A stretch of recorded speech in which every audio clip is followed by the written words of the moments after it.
Okay, so you want to own a barbershop. You picture the chrome chairs catching the afternoon light. You picture the steady buzz of clippers. You picture the smell of talc and aftershave. Guys lean back mid-conversation. A blade moves slowly along a jaw. You picture the pole spinning outside, red and white. It is older than the country itself. Nobody driving past ever questions it. You picture regulars who show up every 3 weeks. They never need to book ahead. They know your name and you know theirs. You picture yourself behind the counter, part owner, part therapist, part permanent fixture, the kind of place people plan their Saturdays around. Sounds simple. It is not simple. Nothing about this trade is as simple as the storefront makes it look. Within your first month, before a single client sits down, you will already have spent real money. The number lands somewhere between $50,000 and $150,000. Here is what that number actually buys. And here is why it swings so widely. A small 2 to 3 chair shop runs $25,000 to $50,000. That is the classic neighborhood model most people picture. A mid-sized 4 to 6 chair shop runs $50,000 to $100,000. That is big enough to run a real team. A premium location with full amenities can run past $200,000. Even the cheapest path in costs money. Renting a single booth inside somebody else's shop still costs $5,000 to $15,000. That covers tools, licensing, and deposits. You have not cut one head of hair yet. That is the entry fee for a business you do not own. You are working under somebody else's roof and somebody else's rules. None of these figures include the working capital you will need. You still have to survive the first slow months while a client base gets built from nothing. Most commercial landlords also demand first and last month's rent up front. Some ask for a full security deposit on top of that. That single move alone adds real cash to the pile before you ever unlock the door. The chairs themselves are not decoration, and they are not cheap. A basic hydraulic chair runs $500 to $800. A mid-range chair runs $1,000 to $2,000 each. A premium chair, built by legacy names like Koken, runs $2,000 to $5,000 apiece. Clients genuinely notice the comfort during an hour-long sit. Multiply any of those figures by every station you plan to run. You still have not touched rent, insurance, or a single paycheck. Renovation costs $80 to $300 per square foot. The final number depends on how far the space is from finished. Plumbing and electrical work alone averages $12,000 to $40,000 for a mid-sized build-out. That covers the wash sinks, the drainage lines, and every extra circuit a clipper demands. Rent nationally averages roughly $35 per square foot per year. For a modest 1,500 square foot shop, that is about $4,000 a month. Add another $300 to $800 monthly for utilities on top of that. Read that again. You have already spent real money. You have signed a real lease. You have not opened yet. What you are actually buying is not a shop. It is a 15-year lease with your name signed at the bottom of it. Now come the costs nobody mentions in the fantasy version. Payroll for a modest 3 barbershop runs $11,500 to $17,500 a month. Benefits and payroll taxes add another 10 to 15% on top of that. Licensing fees, liability insurance, workers' compensation,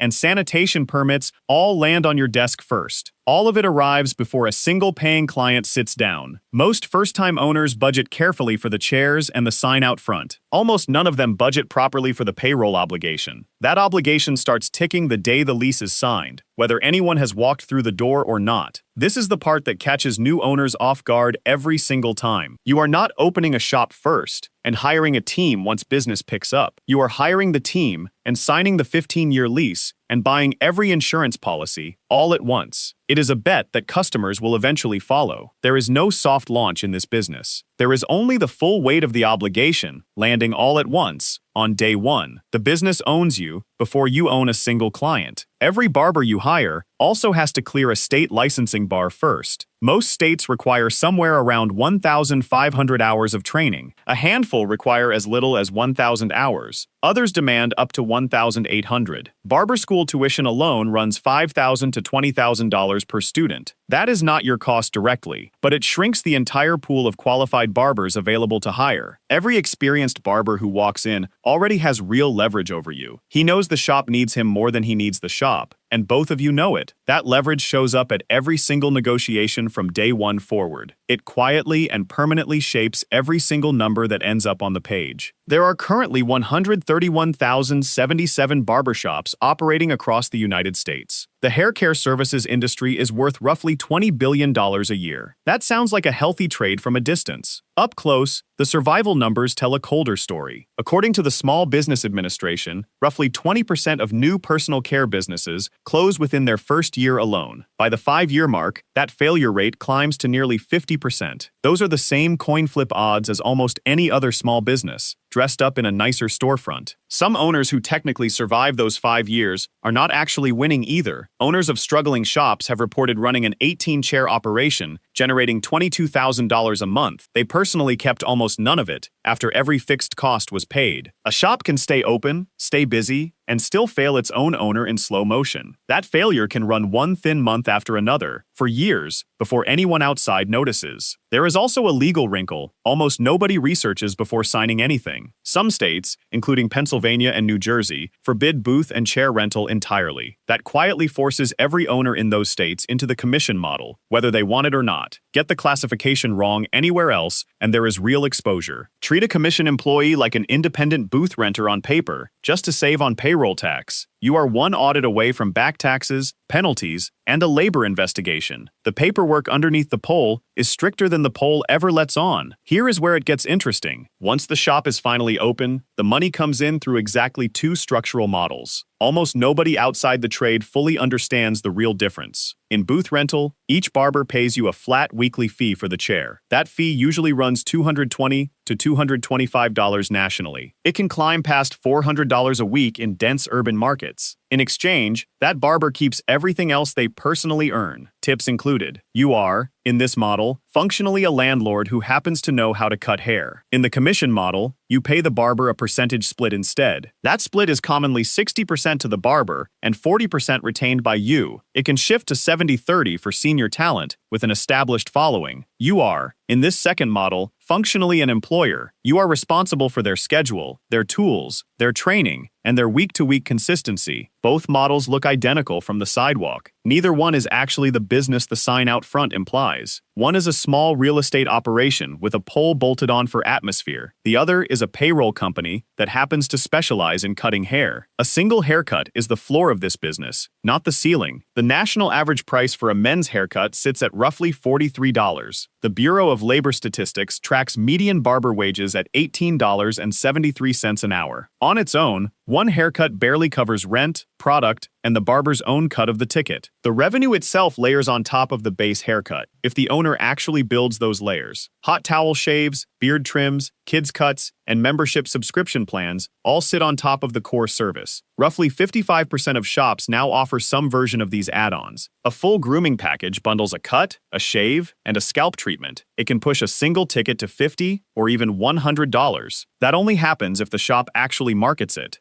Card processing quietly takes another 2.6 to 3.5% off every transaction. That happens invisibly on the receipt, but very visibly at tax time. Retail product on the shelf, the pomades, the oils, the aftershaves, carries close to 50% margin. Most owners barely stock it, let alone sell it with any real intention. None of that revenue arrives automatically either. 83% of hair clients say they will not book at a shop with negative online reviews. A single 1-star increase on a review platform correlates with a 5 to 9% jump in revenue. Your actual product, in a new customer's eyes, is not the haircut itself. It is a star rating you do not directly control. It is generated by strangers, sitting on a platform you do not own. You did not build a barbershop in the way you originally imagined it. You built a landlord's ledger or a small payroll company. Either way, there is a single chair bolted to the floor to make it look like a trade. The lack of online booking is cited as the single biggest driver of a poor client experience in this industry. A shop with no booking system quietly loses customers before it ever finds out why. The cost ledger behind the counter follows its own quiet math. A healthy shop keeps rent to 8 to 10% of total revenue, cross 15%, and the business is structurally in danger. It does not matter how full the chairs look on a busy Saturday. Labor, under either model, eats 40 to 55% of everything that comes in. A single working chair needs to generate at least $4,000 a month. That is the industry benchmark for a healthy chair. Fall under $2,500 per chair, and something is already quietly wrong. Fixing it starts with actually looking at the number weekly. Most owners never do. They check the till at the end of the day and call that enough. By the time the pattern is obvious, months of margin are already gone. It might be underpricing. It might be empty appointment slots. It might be a barber slowly losing his own clientele to a competitor 2 blocks down. An idle chair is not a neutral cost. It is a fixed cost with zero revenue attached to it. Rent still runs on that chair whether a barber ever sits in it or not. A shop with 2 empty stations is quietly funding 2 chairs that produce nothing. There is a quieter leak inside that same ledger. It never shows up on a single receipt. A walkout happens when a customer sees a full waiting room and simply leaves. Nobody gets their name. Industry data estimates that a modest 3-chair shop loses roughly $28,000 to $47,000 a year to walkouts alone. That is invisible money. It never even reaches the point of being divided between owner and barber. You cannot fix a leak you never bothered to measure. Most owners never install the tools that would let them measure it. The ledger does not even stay flat across the calendar year. Demand swings hard around the holidays and graduation season. It drops just as hard in the slower stretches of late summer. Rent, payroll, and insurance do not swing with it. They arrive as the same fixed number every single month, whether the chairs were full or half empty. A single slow quarter can quietly erase an entire year of otherwise healthy margin. Owners rarely build a cash reserve large enough to absorb that swing. Most reinvest every spare dollar back into the shop instead, chasing growth instead of a buffer. That choice looks smart in a good quarter. It looks reckless the moment a bad one arrives. Industry-wide, after every one of those costs has taken its bite, margin barely survives. Net profit sits at just 10 to 20%. That figure comes from industry tracking firm IBIS World. Every single dollar that walks through the door has already been divided. It is divided in advance, before you personally ever touch it. And here is the trap. It is the real one, and it sits underneath both revenue models equally. It never announces itself on opening day. In booth rental, your income is capped the moment you set the weekly price. Raise that rent, and you risk losing the barber. You risk losing the chair he fills. You risk losing every loyal client who quietly follows him out the door. In commission, your income moves with performance, but it moves entirely on the back of someone else's talent and someone else's hustle. It rides on someone else's relationship with the client. You still carry every fixed cost, the rent, the insurance, the utilities, regardless of how his week actually goes. Either structural choice leaves you exposed to a person you do not fully control. You cannot legally force that person to perform. Owners in Pennsylvania and New Jersey do not even get to choose. Booth rental is banned outright there. That strips away the one lever those owners might otherwise pull. This is legal. This is normal. That sentence is the entire industry, stated once, plainly. Every shop on every corner in this country runs on this exact exposure. Every new owner who signs the lease accepts it. Nobody ever formally tells them its actual name. Read that again. You cannot own the thing that actually makes the money in this business. You can only rent proximity to it, one station at a time. Then you hope the person in your chair decides to stay. Here is where it gets interesting. The pole spinning outside is not decoration. Its actual history explains the trap better than any spreadsheet could. The trade organized itself early, and it organized itself around exactly this kind of structural control. The first recorded mention of a barber's guild dates to 1308. A barber named Richard Le Barbour was elected in London that year. His job was to keep order among his peers, setting rates and standards. In medieval Europe, barbers were never just barbers. They were barber surgeons. One of their most requested services was bloodletting. That meant deliberately opening a vein to drain what physicians believed was excess, diseased blood. In 1163, Pope Alexander III formally banned clergy from performing the procedure. Barbers absorbed the surgical work almost overnight, out of simple necessity. Ambroise Paré, a 16th century Frenchman, began his career as a barber surgeon. He is now celebrated as the father of modern surgery. He sharpened blades for hair before he ever sharpened them for real surgery. The formal union between barbers and surgeons in London lasted until 1745. After that, the two trades finally split for good. Barbers kept the pole. Surgeons kept the title. The pole itself is a physical receipt from that era. Patients gripped a wooden rod during the procedure. That made their veins visibly bulge for the barber's blade. The red stripe represents the blood drawn during the procedure. The white stripe represents the bandage used to stop it afterward. In America, a third color, blue, was later added. Historians still argue over what it represents. Some say the vein itself. Some say plain patriotic sentiment. Bloody bandages were hung outside the shop to air dry. They twisted in the open wind into a spiral pattern. That is the same pattern you still see spinning slowly today. The equipment behind the chair tells the same quiet story of decline. Koken, a company out of St. Louis, Missouri, built the first hydraulic reclining barber chair in the 1800s. Every modern chair, in every modern shop, still copies that exact design. The William Marvey Company is the very last physical barber pole manufacturer left in North America. It now sells only 500 poles a year across the entire country. In the 1960s, that same company sold 5,100 poles annually. That is 10 times today's number. Some towns still legally require a working pole outside every licensed shop. That rule is left over from an era of strict advertising limits. The pole was the only signage a barber was allowed to use. Most modern jurisdictions now restrict moving signage altogether. That quietly threatens the decades-old spinning pole, along with everything else. The pole spinning outside was never mere decoration. It was a receipt for the blood that used to actually pay the bills. Its sales chart traces the exact same slow downward line as the industry it once represented. Here is where the theory stops being abstract. It becomes an actual body with a name attached. Rudy's Barbershop opened in Seattle's Capitol Hill neighborhood in the 1990s. Over 2 decades, it grew into something close to a cultural landmark for the city. By the 2010s, it had expanded to 25 locations across the country, from Seattle to Los Angeles to New York. In 2014, the original founders sold 54% of the company to outside private equity. That partnership combined Northwood Ventures and an Ares Capital Corporation joint venture. The founders wanted to finally step back from daily operations. The new institutional owners wanted rapid, aggressive growth instead. To the neighborhood, Rudy's was never just a chain. It was the shop that grew up alongside Capitol Hill itself, one storefront at a time. The name became shorthand for the neighborhood's identity. That kind of reputation is exactly what private equity buys when it takes a majority stake. It buys the brand recognition, the loyal foot traffic, and years of goodwill someone else already built. What it inherits along with that reputation is the same thin structural margin. Every shop in this video has already lived through it. It is simply multiplied across 25 locations instead of one. Scale did not fix the trap. Scale simply made the trap 25 times larger and 25 times more expensive to fail inside of. Read that again, because the numbers that follow make the entire trap real. By 2019, Rudy's was pulling in $26.6 million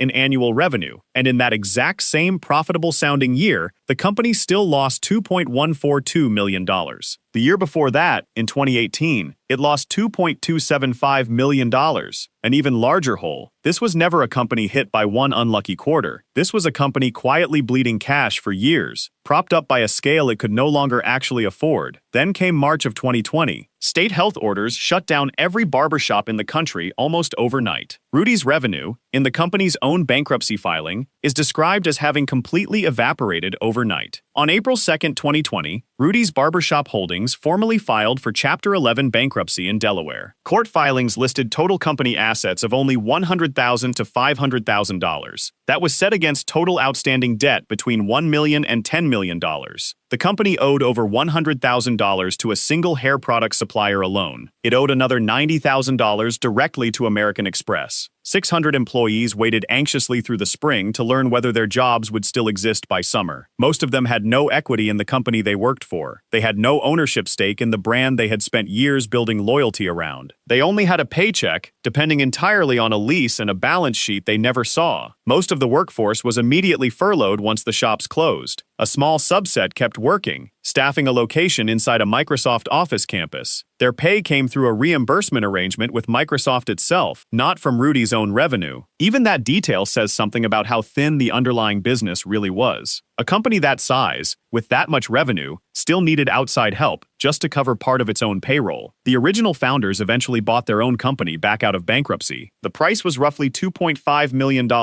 They took on the full weight of all 25 existing leases in the process. Rudy's survived, but only barely. It survived only because the people who built it from nothing bought their own creation back. They bought it from the wreckage private equity left behind. Rudy's did not die from a virus, whatever the headlines said at the time. It died from a full decade of margins, too thin to survive even one genuinely bad month. That decade was dressed up the entire time as a growing, thriving, successful national chain. Here is where it gets interesting. One final time. Every number in this video points at the same hidden mechanism underneath. The $50,000 to $150,000 required just to open the door. The 40 to 55% labor drain on every dollar earned. The 8 to 10% rent ceiling for a healthy shop. The $2.1 million in annual losses inside a chain, doing $26 million in revenue. A barbershop does not fail because people stop wanting haircuts. People never stop wanting haircuts, in good years or bad ones. A barbershop fails because it was never actually one single business to begin with. It is a real estate position, disguised as a neighborhood trade. It is a payroll obligation, disguised as a partnership with the barbers in your chairs. It is a 15-year commercial lease. You signed it the week you fell in love with the smell of talc and the sound of clippers. Think back to the opening picture, the chrome chairs, the buzz of clippers, the regulars who show up every 3 weeks without needing to book ahead. None of that was a lie. None of it was staged for your benefit. It is simply not the layer where the actual business lives. The actual business lives in the 8 to 10% rent ceiling. It lives in the 40 to 55% labor split. It lives in the 15-year lease sitting in a drawer behind the counter. The craft is real, built on real hours of real practice. The community around the chairs is real too. The pole spinning outside is a genuine piece of history. It is older than almost any other trade symbol still in daily use. But the thing you would actually be buying, the moment you sign, is not a craft. It is not a community either. It is a very specific, very unforgiving financial structure, wearing the craft as its storefront. The chrome is real. The pole is real. The lease underneath both of them is what actually decides whether you survive. This was never a barbershop. It was a 15-year lease, a payroll company, and a landlord spreadsheet, wearing a pole for cover.